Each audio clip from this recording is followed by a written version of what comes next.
السلام علیکم ورحمۃ اللہ وبرکاتہ۔ ناظرین، آپ نے دیکھنا شروع کر دیا ہے فکر و نظر پر دن بھر کی 10 بڑی اور اہم خبریں۔ آئیے تمام بڑی خبروں پر نظر ڈالتے ہیں۔ کانگریس پارٹی کے رہنما راہل گاندھی نے مرکزی حکومت پر نکتہ چینی کرتے ہوئے کہا کہ حکومت بھارت جوڑو یاترا سے خوفزدہ ہے اور اسی لیے اس یاترا کو روکنے کے لیے نئے بہانے لے کر آئی ہے۔ پارلیمنٹ کا سرمائی اجلاس اپنے مقررہ وقت سے پہلے ہی ختم ہو گیا ہے۔ پارلیمنٹ کے سرمائی اجلاس میں لوک سبھا کا کام 97% رہا۔ ایوان کی کارروائی غیر معینہ مدت کے لیے ملتوی کر دی گئی ہے۔ 17ویں لوک سبھا کا 10واں اجلاس 7 دسمبر کو شروع ہوا تھا اور 29 دسمبر تک جاری رہنا تھا۔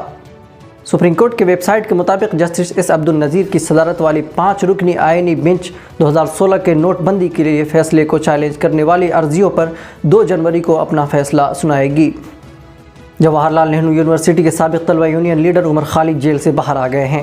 اس سے قبل دہلی کے کڑکڑ ڈوما کورٹ نے جواہر لال نہرو یونیورسٹی کے سابق طلبہ یونین لیڈر عمر خالد کو 7 دن کے لیے عبوری ضمانت دے دی ہے۔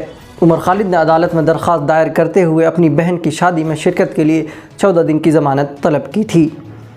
مغربی بنگال کی وزیر اعلیٰ ممتا بنرجی نے ملک بھر میں کرونا وائرس کے کیسز پر جائزہ لینے کے بعد کہا کہ پریشانیوں کی کوئی بات نہیں ہے۔ حکومت رات کے کرفیو یا پابندیوں کے بارے میں نہیں سوچ رہی ہے، مناسب وقت پر فیصلہ کیا جائے گا۔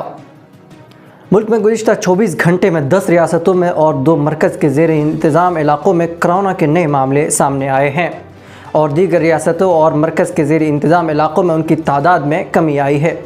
ہماچل پردیش، گجرات، اڑیسہ، راجستھان، تلنگانہ سمیت دیگر ریاستوں میں فعال معاملوں میں اضافہ ہوا ہے۔ سکم میں ایک بڑا سڑک حادثہ پیش آیا ہے۔ یہاں جمعہ کو ایک بس گہری کھائی میں گرنے سے 16 فوجی اہلکار ہلاک ہو گئے۔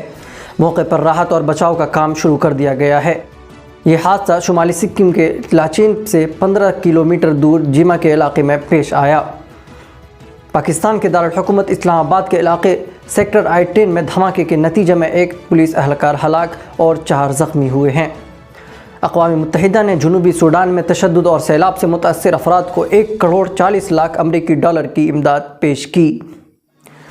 انگلینڈ کے سیم کرن کو پنجاب کنگز نے 18.50 کروڑ روپے میں خرید کر تاریخ رقم کر دیا ہے۔ سیم کرن IPL نیلامی میں سب سے زیادہ مہنگے کھلاڑی بن گئے ہیں۔ ناظرین، خبرنامہ میں اتنا ہی، پھر ملیں گے، شکریہ۔